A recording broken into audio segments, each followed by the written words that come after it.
Hi, I'm Space Nomad, and today's video is a collab with Tamara Makes Games and Wannibe Manisha. It's this sort of podcasty video where we just answer questions and talk about video games. Definitely check out their channels when you're done watching this video because they're pretty cool. So let's begin. So why don't you girls introduce yourselves? Go for it, Tamara. Oh, okay. Hi everyone, my name is Tamara and I'm a game developer and a YouTuber. I have a small channel and I mostly make simulation games, but recently I have been expanding my area of work in games. And I'm here to talk about games with these two ladies. Awesome. Hey everyone, my name is Manisha. I am a YouTuber as well. My channel is called Wannibe Manisha. I like to do little experiments with different types of games in different genres and atmospheres.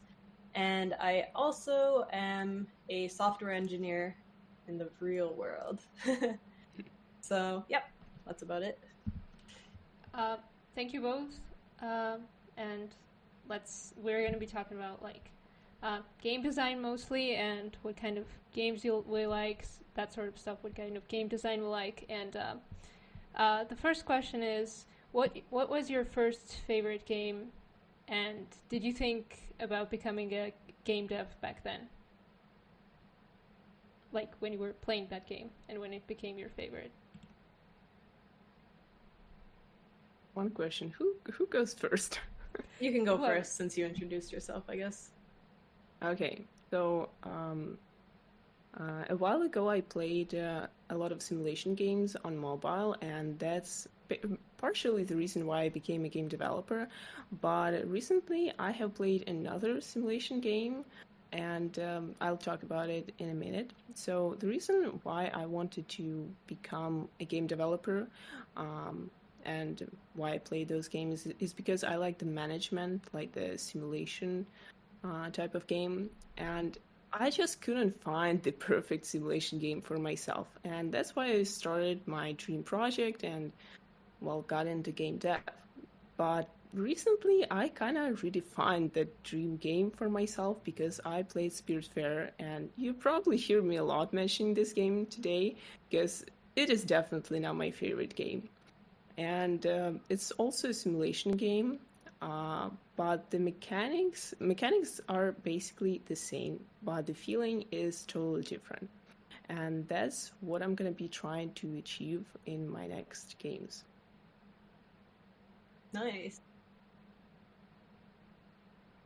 I have played a bit of Spiritfarer as well. Like, I think they had the demo up, so yeah. I really enjoyed it. Like, the artwork and the feeling is really nice. I didn't get to play too much though. The story is amazing. I definitely recommend playing, and I think Tam is gonna agree with me. Yeah, I'm playing it as well. It's pretty good. Oh, sweet. That's nice. Like, you get to build your... Is it on a ship? Is that what it is?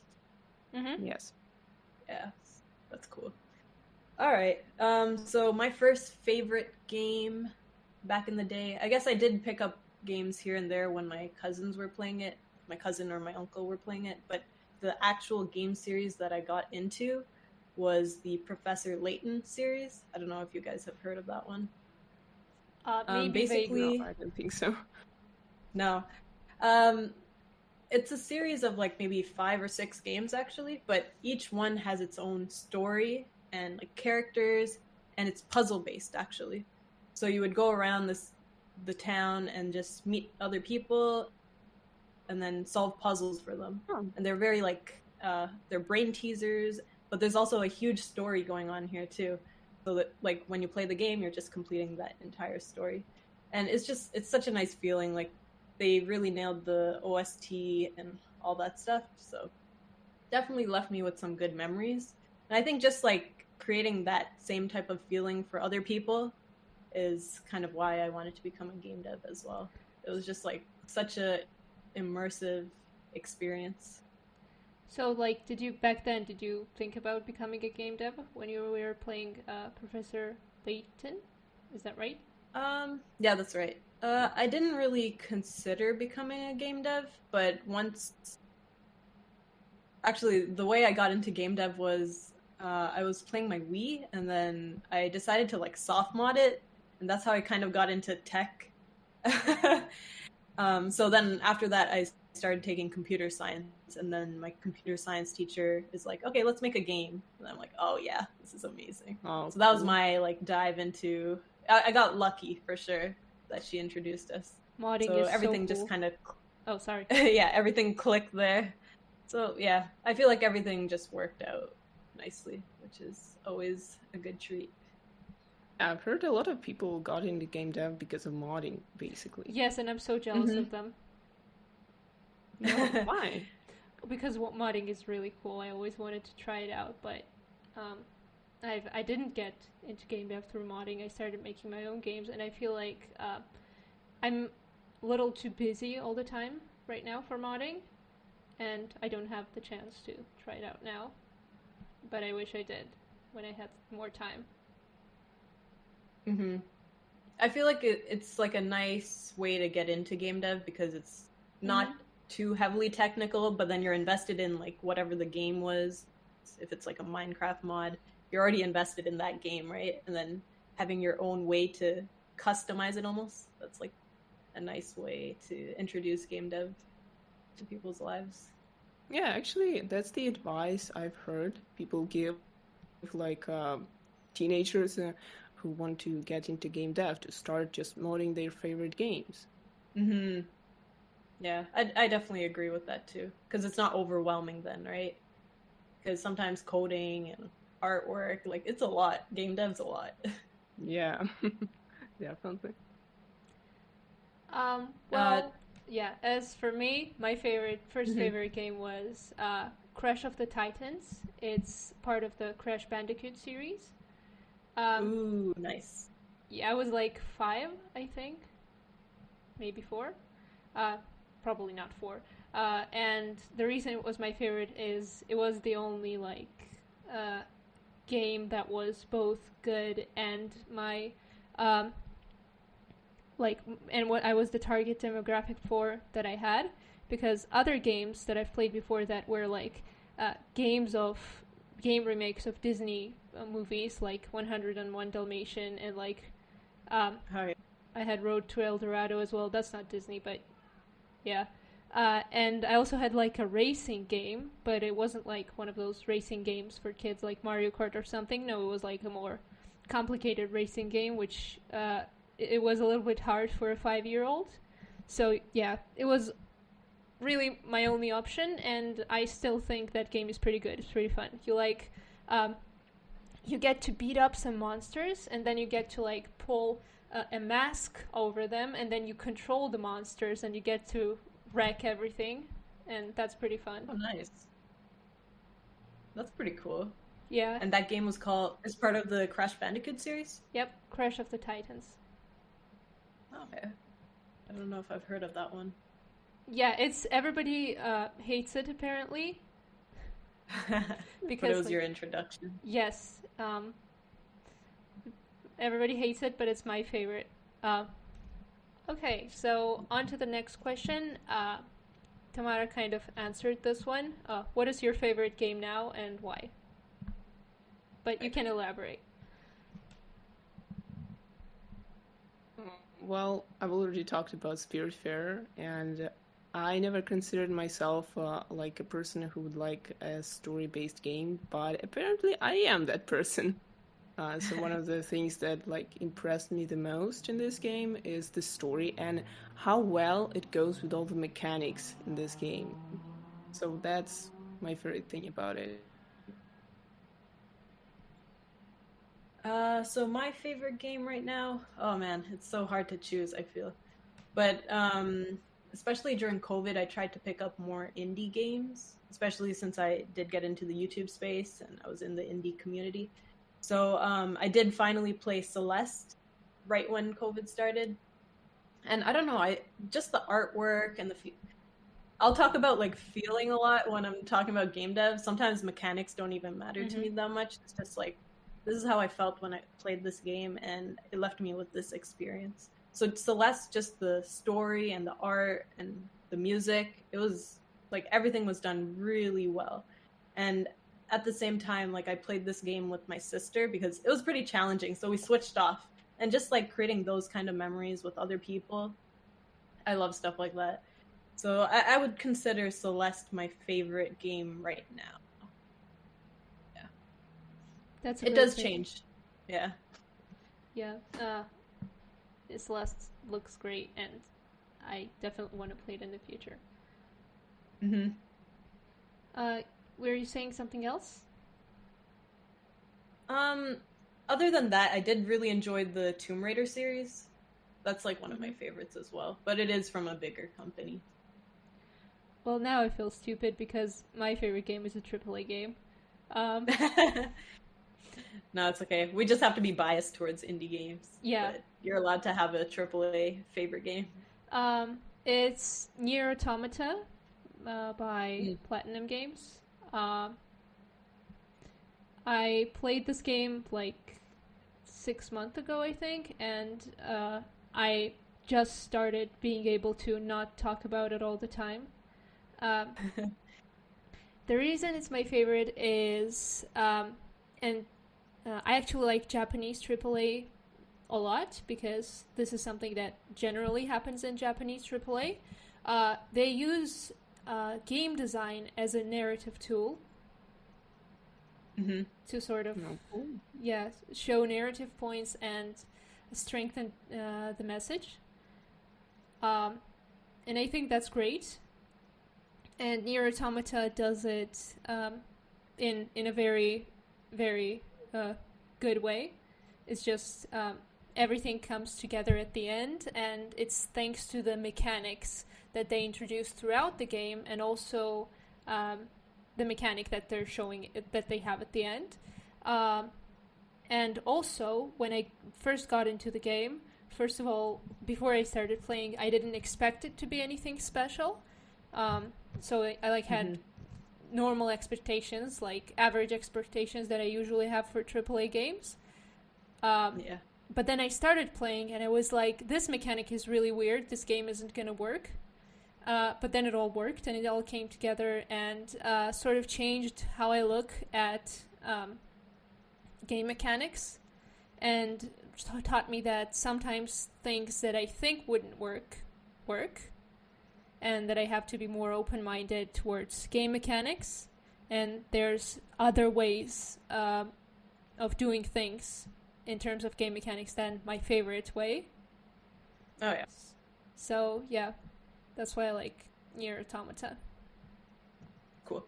Like, what's a small example from that game that you would say contributes to the, did you say the storyline or the narrative? The narrative, yeah. The narrative part, it's like, I'm thinking of how to say it so that I don't spoil too much. The narrative of the game kind of pushes this. It's very, very existential. It has a lot of an existential crisis in its theme, and the end narrative is supposed to show that like life sucks and memento mori, but also life is great because we're together. And it has this option where like you can connect to the network, and like when you die, other players can pick up resources that you left after you died, because you lose your resources. And also you can pick up other players' resources that they left when they died, obviously. Right. So it's a multiplayer game, right? No. No? This is a bonus, like picking up resources. It's a open world RPG game. Nice. And it also doesn't have a lot of grinding, which is a plus because I don't like games with a lot of grinding. Practically no grinding. That's always time consuming. Yeah, and kind of annoying to me personally. Well, I've Here's talked a enough about question. Oh, sorry. Here's a question. Like, what was the part of the game that like shocked you the most? The part of your favorite game. Um, It can be shocked or just like what you enjoyed the most, the main concept of it. the main concept, or what I enjoyed the most? Or what you enjoyed the most. The ending, and I don't want to say what it is. Okay. Because I don't want to spoil. Spoiler free. Yeah. Yeah. That's true. How about you, Tamara? About Yeah, Spiritfarer? I was about to say the same because the ending is amazing and the story also is amazing. But again, I cannot spoil anything to Yeah, you. especially since I'm playing this game right now. Yeah, and Yeah. hopefully Yeah. Manisha is going to be playing it pretty soon. Yeah. I will definitely pick it up now that you guys have been giving good reviews. Yeah, I actually have. I would say the same. I actually have an interesting question. Like, when you look for new games to play, do you look for something that you know is going to be like a good mechanic or something that you liked in previous games, or do you like trying something else, something new? Ooh, that's a good question. I guess I'll answer first. Usually, I feel like I don't have that much time these days anymore, so I don't want to like gamble on a game that might not be good or that takes a lot of hours. Like my friends have been telling me to play Final Fantasy, but I'm like, oh man, that's like a 40-hour game, especially bigger AAA games. You need to put in a lot of hours into those. So that's what I like about indie games, and especially like the ones with popular reviews I usually do try out. I think one that I tried out recently was Inscription. It's like a horror card game almost, and it got a lot of awards and reviews. So I did enjoy that one from the time I played. I live in a second world country, so I have to be careful with what kind of games I spend money on. And usually it's whatever's on sale, and also whatever I've heard isn't bad, at least, because actually it doesn't matter what's bad, because I enjoy all games to at least some degree. That's true. So it's not like, yeah. So yeah, whatever's on sale. Mm-hmm. For example, Enter the that's good Gungeon example. is free right now for nice. till the end of like this till the end of the weekend, so I'm playing that. Cool. That's a good one. I haven't finished it, but played a chunk of it. Yeah, it's tons of fun. I haven't tried a roguelike before, so excited about that as well. Yeah. And another thing that like makes me interested in a game is just nice visuals. It's part of marketing. Oh, yeah, of course. I mean, you can't deny it. Okay. How about you, Tamara? Oh, sorry. Well, I was just figuring out what game I want to play next, and I don't know if I'm ready to move on from Spiritfarer. Play so Nier Automata. I'm definitely going to be. Oh. Yeah, actually, I thought about that because from what you just described it, I think it's gonna be a good game. Do you feel like that game requires a lot of hours or no? Yes, I think, because Yeah. it is there's quite a bit of, because it's a AAA game, of course, there's quite a bit of hours. Well, I'm quite dedicated because I finished Spiritfarer pretty fast, and I'm playing it again this weekend, so it's not a problem. Nice. Cool. So if you play Spiritfarer for the second time, it's a lot different. You can take it in a different direction, but same storyline, I assume? Yeah, the storyline is like linear, but there are a lot of quests, like they're called shenanigans. So there are main Uh-huh. Yeah, I quests love and that. spirits. Yeah, and there are noticed. also shenanigans that you might not pick up. Like if you don't talk to spirits a lot, you might not know about their requests, these small shenanigans. So that's what I'm trying to just complete. Oh, I see. Nice. That's cool. And also the achievements. Oh, yeah. It's cool when games have like a replayable value in that way. Just go back, finish. If you want to be a completionist. I already know the whole story, so I'm not gonna be like surprised or anything. But yeah, it's still it's still causing some emotions. Like, even though I know what's gonna happen. Yeah, that's true. That's nice. Okay, I think this video is gonna be like hours long because we're not even halfway through. But that's okay. True. You've sort of, Tamara definitely talked about this a little bit, but in that case, let's just elaborate on it. In general, what mechanics do you like in video games, and what do you want to see more of in video games?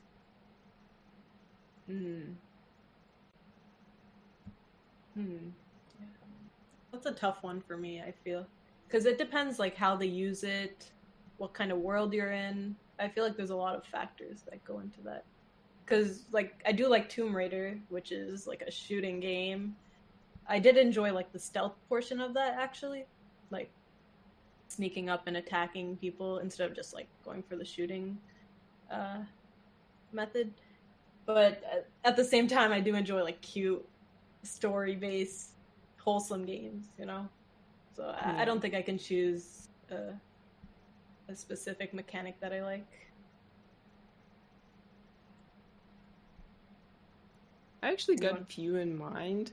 Like, I liked the puzzle mechanics in Little Nightmares, because that was supposed to be my favorite game ever, but then I met Spiritfarer.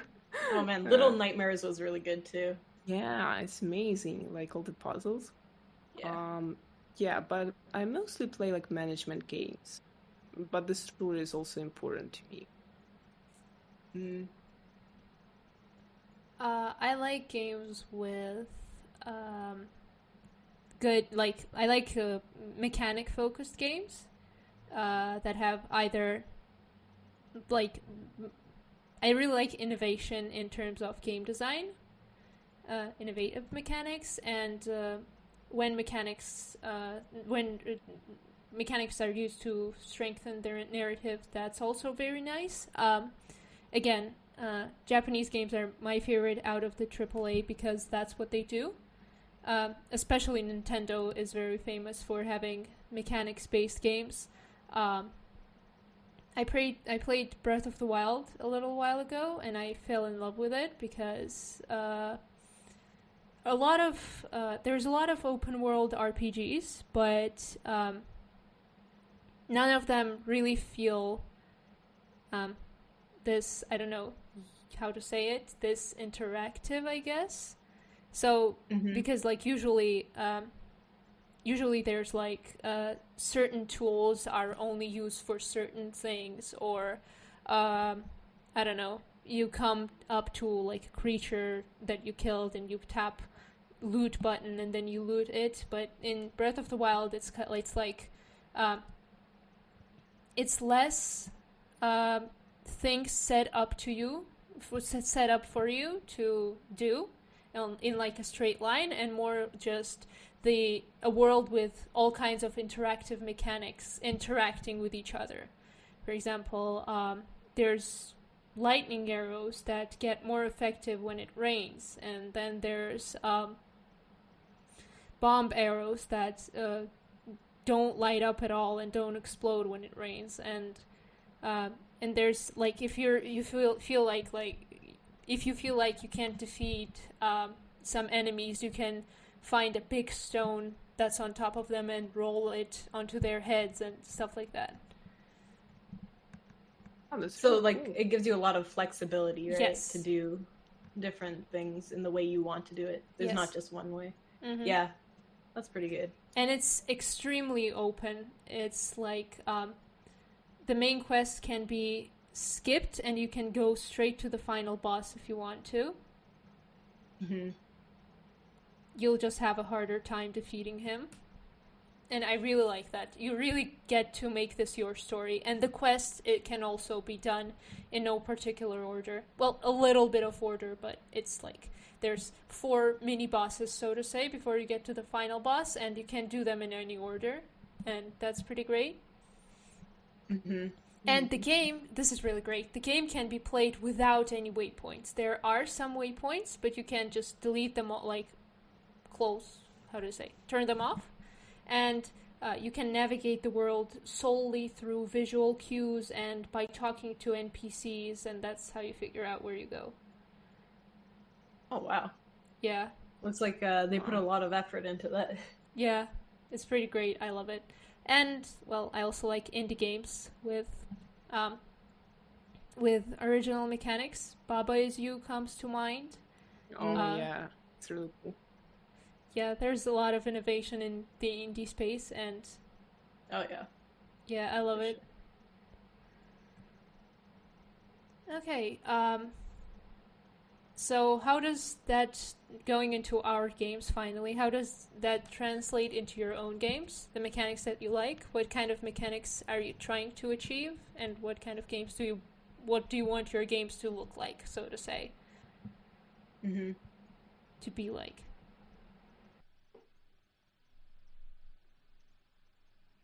I guess I'll start. So a while ago, I started making my dream game simulation. My dream. Oh, sorry. So a while ago, I started making my dream game. It's a simulation farm game, and one thing that was missing there is the story, and that was because I played a lot of mobile simulation games, and the story there is not really that good. But when I got that inspiration from Spiritfarer, I actually decided that that's what I want to bring into my game, and it sort of clicked. I still haven't figured out what exactly I want to tell in that story, but at least I know how important it is. Oh, that's nice. Definitely a spark of inspiration. Yeah. That's good. So what mechanics do I enjoy? I think what's most important to me is also narrative, and I do enjoy puzzles as well. Not just like, oh, here's a puzzle, do it, but integrate it into the storyline and make it flow nicely. And from the games that I've made, they're mostly game jam games, but I do put a lot of focus into the atmosphere and the vibe usually.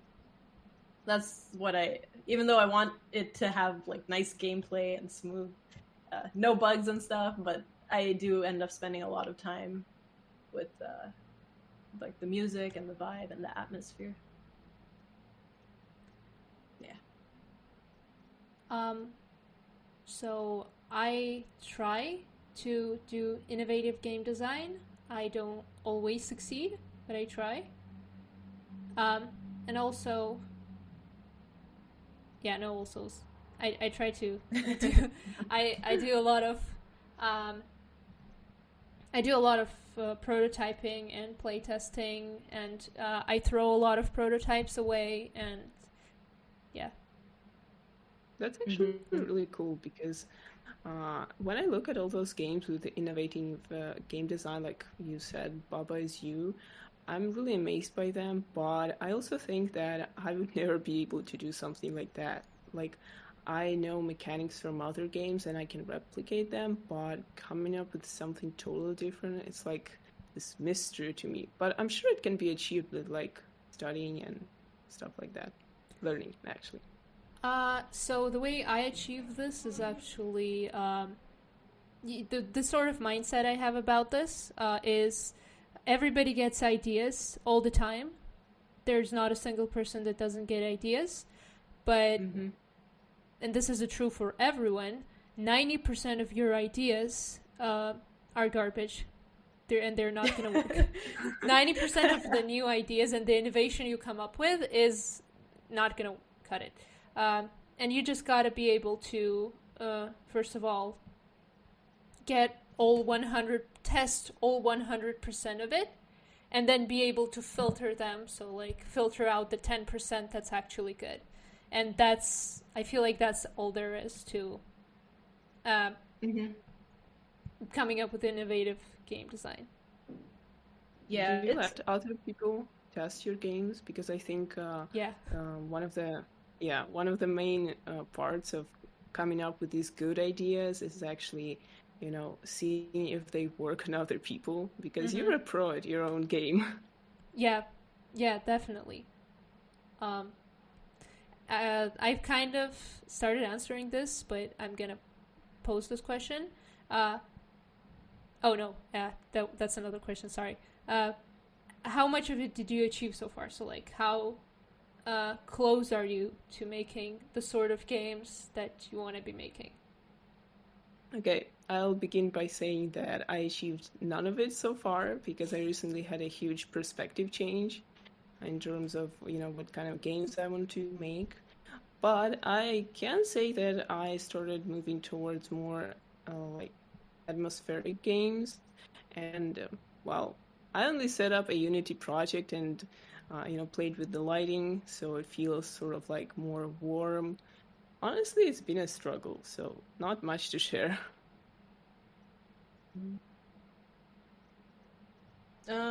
So into my own games. Yeah, not much luck for me either. You kind of just need to,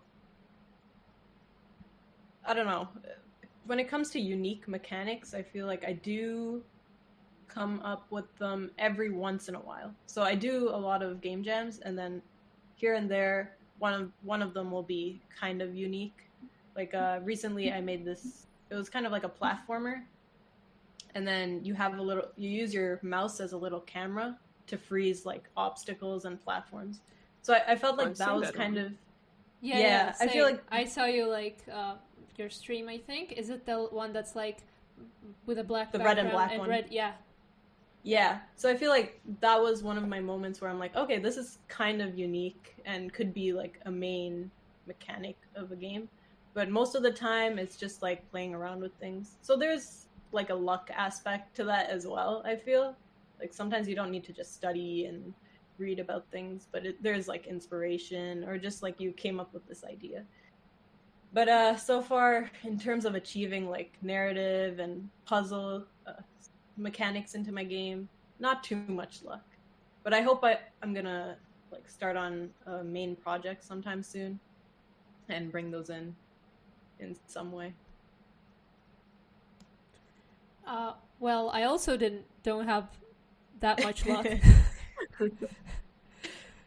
We're all struggling, I guess. Of course. But I feel like I'm better than I used to be, at least, and that's a good sign. I made a lot of. I feel like I made a lot of like prototypes, unique prototypes for 2D platformers, but they're all 2D platformers. So. Oh yeah. Yeah. Hopefully. It's a genre that's pretty saturated, which is kind of sad. So you got to be extra unique to. Like, I think precision platformers get a lot of attention, usually, because it is challenging. If you saw Jonas's, like, Will You Snail, that one's popular, and Celeste is also precision platformer. So those ones seem to get a lot of attention. It's not that... I actually don't... Oh, sorry. Sorry, go ahead. No. Okay. It's not that... I'm afraid of not standing out. It's just that I'm tired of making them. That's fair. So, Tam, do you do game jams? Yes, but I haven't done them lately. Oh, okay.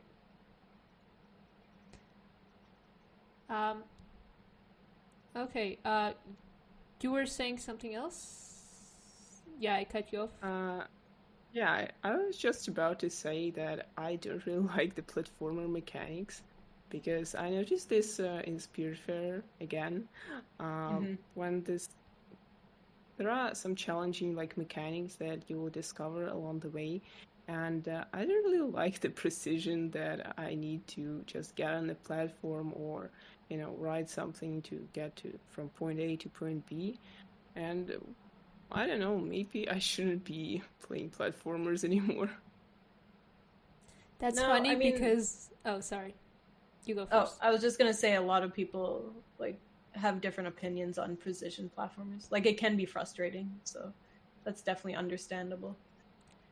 Yeah, that's even funnier because the precision platforming that came with the like mini events in Spiritfarer were one of my favorite parts of the game. Wow. Nice. That's funny. Yeah, so it's like a hit or miss for most people, I think. Yeah. All right. What gets in your way of like achieving the your dream style of games?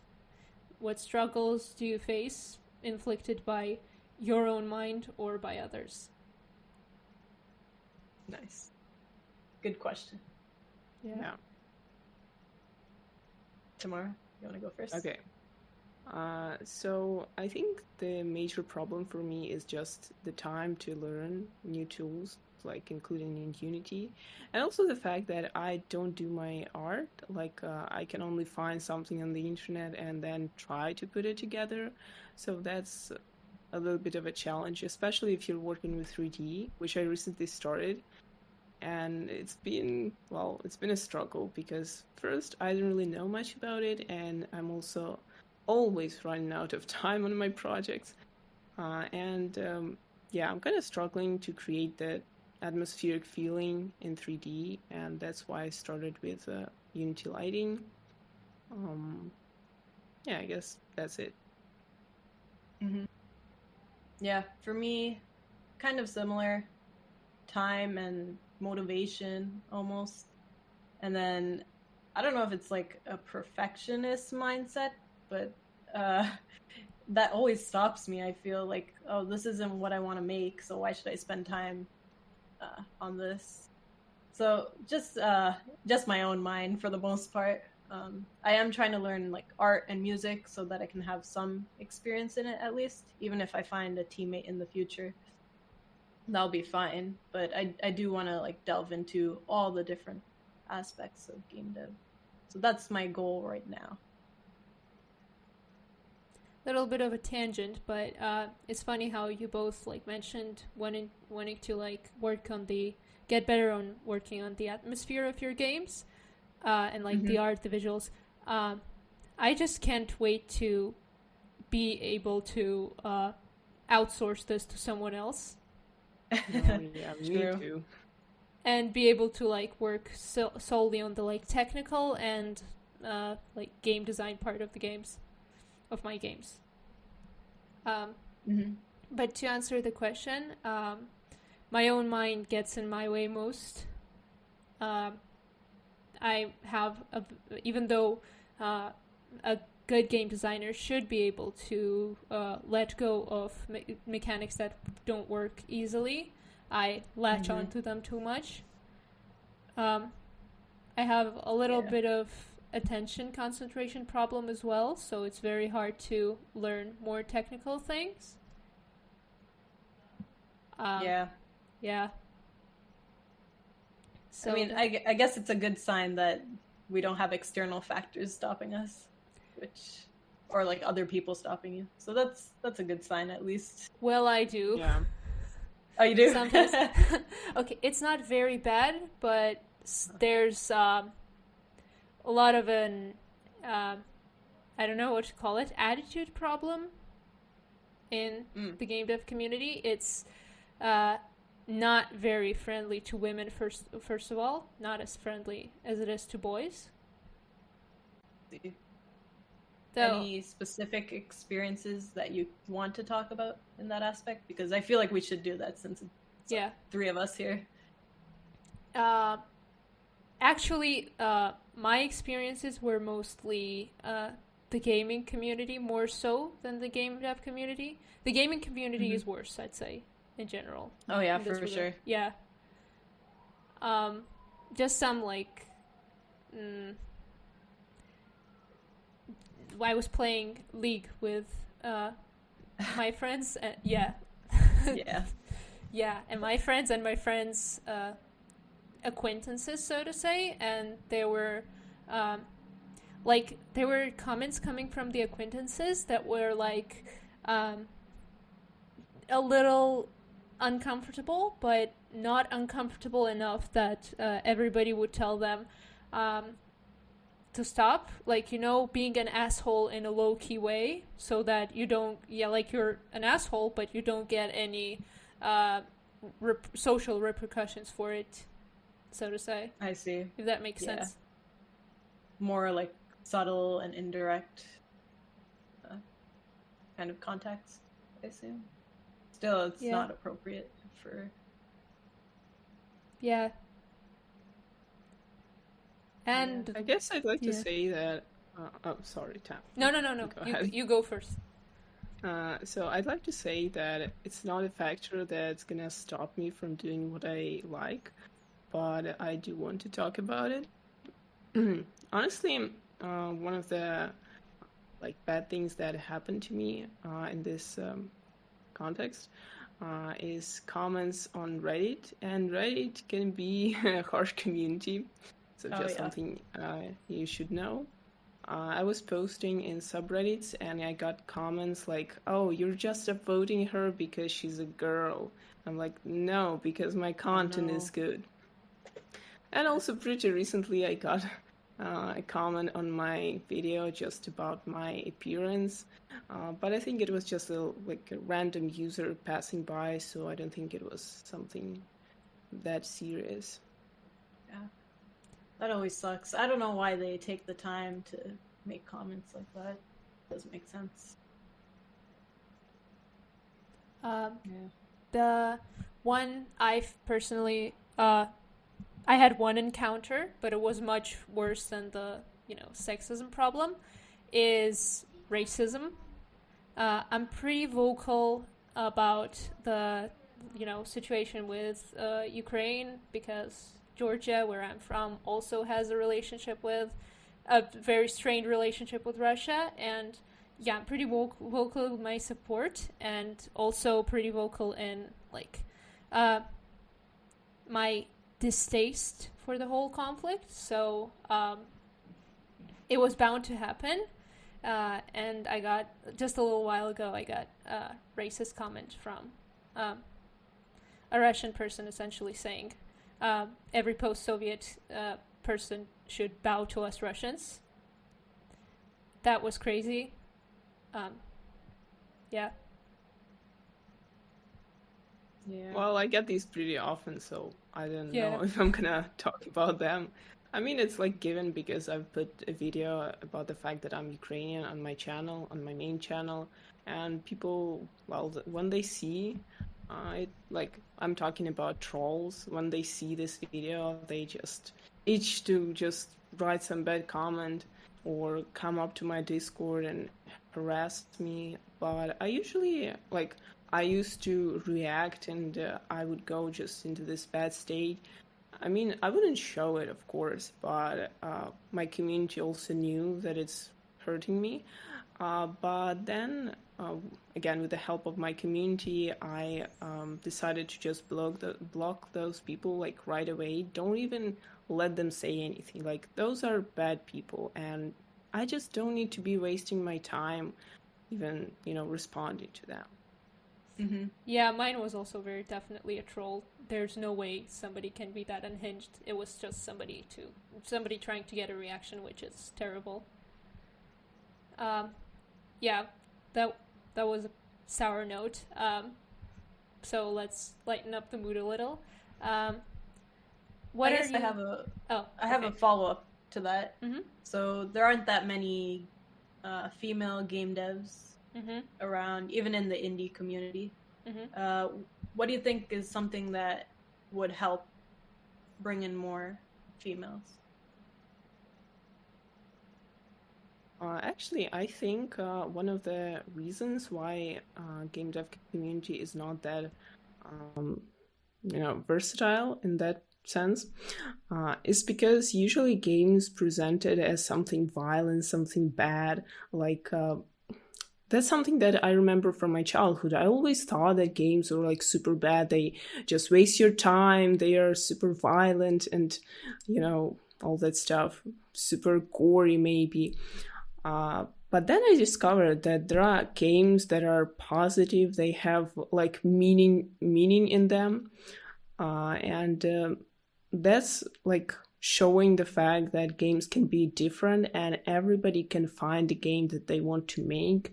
Like, I'm not saying that girls only make games like pretty cozy and stuff like that. I'm just saying that we should show that there are many games of different genres, different, ideas and that sort of stuff.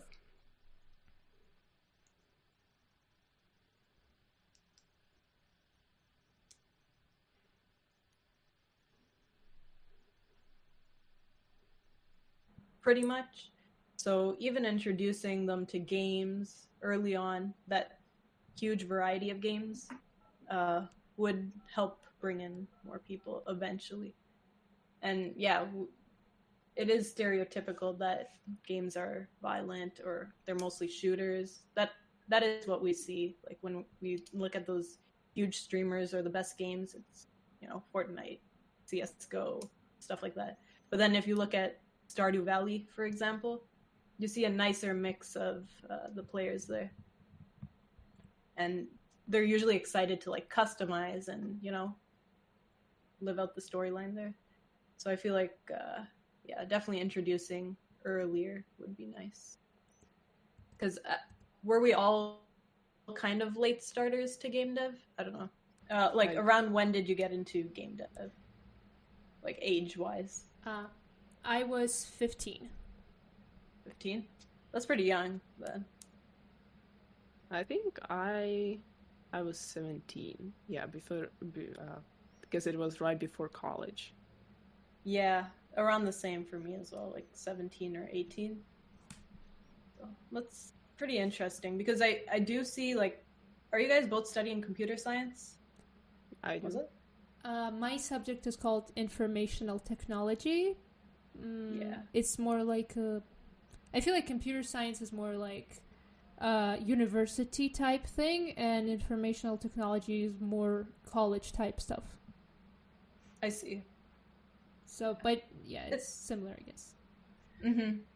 Like most of the females that I see in the game dev space right now, they do have they are studying computer science or they're like a software engineer. So I do see that pattern.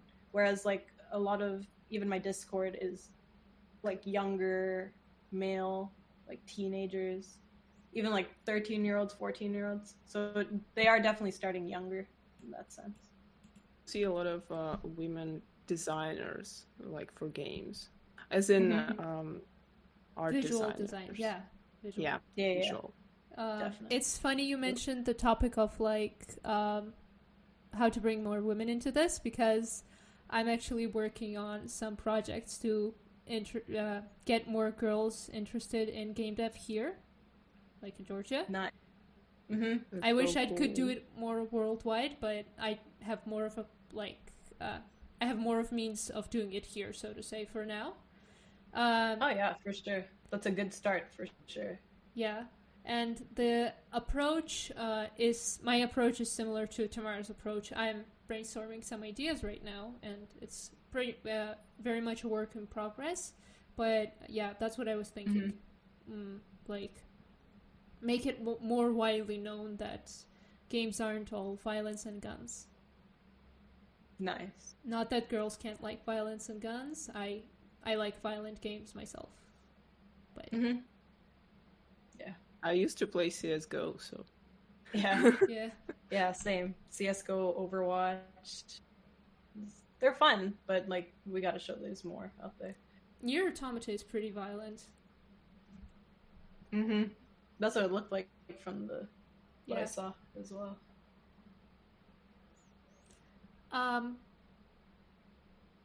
So, I hope I didn't lose track of my questions, and I haven't asked this one yet. What are you planning to do to work towards, like, what things are you planning to do in order to make your games more like they want to be and become like your dream version of yourself as a game developer?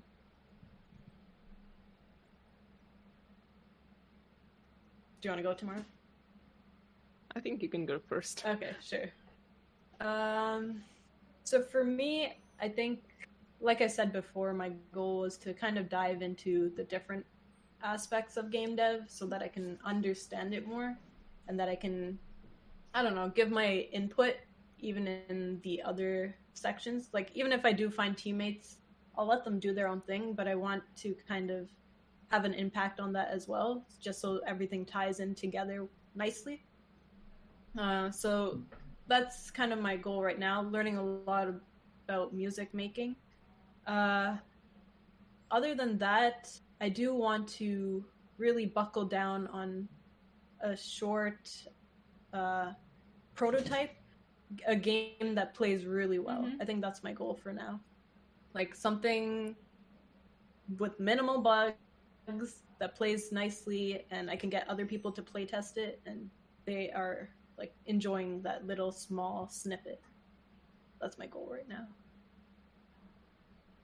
I actually think that I would like to take like some course on game design, because it's the area that I've been like missing out on, because I focused a lot on programming and just improving my skills. But game design is a really interesting topic. Like I've seen all these, I think demos they called, like when they show you how to lead the player to a certain point without letting them know that you're leading them. That's like a really interesting thing, and I can make use of that. And also, I think I need to maybe read some books, but I'm not sure if I have the time to do that. So maybe just get my inspiration from movies to, double down on that storytelling that I mentioned earlier. Yeah. Even just like living your life and having experiences, those can even contribute to storytelling, especially, but it contributes to your games, I for don't sure. really want to make games about my life right now. Oh, Sorry. yeah. That's right. Yeah. Yeah. Oof. Yeah. Well, Because there are gonna be like horrors. yeah. Mm-hmm. That's true. Or even your personal journey. Like a lot of games go into that as well. Yeah, but they kind of like interpret it, so it's not literally like I wake up in the morning and then I go to work and stuff like that. Morning routine game, 80% speed run. Yeah. Well, I tried to make a lot of prototypes myself. I was too far away from the mic. I hope that wasn't a whisper. That's gonna be quiet. No, it's fine. I think I lost my trail of thought. I tried to make a lot of prototypes. I try to more easily throw prototypes away, not to get attached to them too much. I'm actually doing the things that Tamara said she wants to do. So I'm both reading a game design book. I have 2 of them right now, and I went through a game design course, just online course, so I can recommend something for you. Oh yeah, that would be great. What else am I doing? And I'm also going through some programming courses because I've been really focusing on game design, and my technical know-how kind of lagged behind, even though that's my favorite part, the technical part. Mine too, actually. Yeah. Manisha, what about you? Kind of a mix. I do like game design. Even though I am a software engineer, I don't know if I like programming that much. Wow. Compared to the other aspects. That's interesting. Compared to the other aspects of game dev, yeah. Maybe I do too much programming, like, for my day job that I get sick of it. That's probably the reason. Yeah. And finally, what advice can you give the viewers who are trying to achieve their own desired types of games? Ooh, I might have to think about that one. Yeah, that's a good one. Yeah, you came up with really questions, by the way. Yeah, nice job. Thank you. So I think I go with the advice that I would give myself right now is that driving inspiration from games that you enjoy is good, but don't try to replicate them completely, because a game like that already exists and you played it. So you have to come up with something original. But it doesn't mean you can't get inspiration from it. Just maybe try to get it from different sources, and also add some experience, like Manisha said, your personal experience to it, and then try to make a game of it. And that would be a game that I would play, because it would have a nice story and probably something interesting. For sure. That's what makes it unique too, right? When Yeah, exactly. you're like pouring yourself into the game. So people can usually see that effort and passion, which is nice. I think for me, advice to give the viewers, just go for it, right? Sometimes you don't need to overthink. This is the advice to myself as well. Don't need to overthink. Just go for it. Things will evolve on the way, you know? That's true. The earlier you start is the better. Yeah. There's no need to like plan every aspect of it. So just going for it is like a hurdle itself. Especially if you don't have experience with game dev. Just making a tiny, small game, that's like an achievement. Yeah, I'll sort of first advice I have is repeating Manisha's advice. I'd say like your first just release something. No, it doesn't matter what, just something. Have something, so you know like what the like how it all goes, what problems you have, and etc. Like what you can't complete, did you fit in the deadline, and so on. When you're working on that first thing, think of like the most bare bones, small, basic thing, and then subtract from that, because making your first game is very hard, and there's a very big danger of overscoping it and biting more than you can chew. And then if you already have at least one small finished project, a lot of beginner game devs don't even know that game design exists. So at least find out what it is. I didn't know what game design was until like I was 3 years into making games. I was just doing some purely technical stuff, and I just never thought about it. And because for the 3 years I was just trying to figure out how to make something work. And then when it was easy to make something work, I was like, okay, I'm finally done. Now I can make something. And then I was like, but everything I make sucks. So what do I do now? So yeah, remember game design. Yeah, it's really good advice. And the most important thing, don't make an MMO as your first game. Oh, yeah. Yeah. I haven't even done any multiplayer, actually. I did some local multiplayer, but nothing more than that. It seems like a hot topic right now. Yeah, but Unity has some tools and libraries to help, I think. But I don't know how good it is. What was the first project you were actually making? And I'm curious. Like, the first thing you made and tried to make, not necessarily finished. All of you. Oh, the first game. Do you want to go, Tamara? I have my first game on Edge. It's called The Torture of Physics. I'm not gonna go into detail of how I came up with that idea, but the point is it was like a simple text-based game. And it was like my first introduction into programming, because it was before I started my CS degree and I had like zero experience with programming. It was a weird text-based like engine. I didn't even know how to describe it to you, because it wasn't using JSONs. It was using some weird language. So I tried to make that, put some nice images together, even did some photoshopping. Yeah. So that was my first game. And then I moved on to Unity, and that's a totally different story. Now I'm curious what the game is like. I'll definitely play it if it's... Like, yeah, we're going to have to try it. Yeah. Oh, please no. I think my first game, so I was in like grade 9 or 10, I think, but we did some Scratch first, so it was like a word game I think I made. Oh. Yeah, I made a word game, and then right after that we started learning Game Maker. I don't Oh. remember what I made on. I don't know what I made on it though, but it was also drag and drop, so the logic kind of was similar to the Scratch in that sense. Have you used Game Maker since then? No, it was only for like 2 years in high school that I used it, and then I did Unity by myself in university. I actually started with Unity, which is very bad because Unity is pretty hard to start with.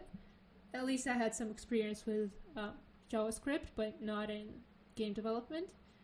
And I actually tried making like top-down something game about a witch. I didn't know what I was doing. It was a top-down view, and there was a witch main character, and that was all. No. I just made it like controller for her, and that's it. And collisions. Hey, that's good enough for a first game, you know? Yeah. You can move a character, like, that's an achievement. Yeah, for sure. My first games in Unity were just those standard prototypes from Unity Learn, I think. Yeah, so it's just replicating, not understanding a word that I wrote. Yeah, it was bad. It's always satisfying to see like how code translates into like this crazy magical stuff that actually works, you know? Nice. Like the first game I finished was actually an indie horror, like an indie 3D horror. You know, the ones that basically became a meme. Okay. And I was, yeah, about how bad they are, and mine is just as bad. And nice. I was so excited because the like AI, the monster AI, seemed very complicated back then to me, and I managed to like do it. And yeah, it was basically like Slenderman's AI. He spawned like where the player used to be. Yeah. Yeah. I recently saw a tweet that a developer got spooked by his own game, and it was kind of funny. Oh, I think I saw that. I saw that too. Yeah. I guess it's true for some games. That was me with that game. It could be scary. I'm a little bit of a chicken, so I didn't playtest that game that I made because I was scared. Oh, that's so funny. I mean, if you add randomization and stuff, then it's kind of understandable because you don't know when it'll show up and stuff. Well, I didn't. Yeah, especially if you have a jump scare or something. Yeah. Thank you very much for coming here talking about games. I wanted to do this sort of thing for a while. It was lovely listening to you. And thank you to the viewers for watching. Bye. Yeah. Thanks for having us. Yeah. It was really cool. Hope everyone enjoyed. Yeah.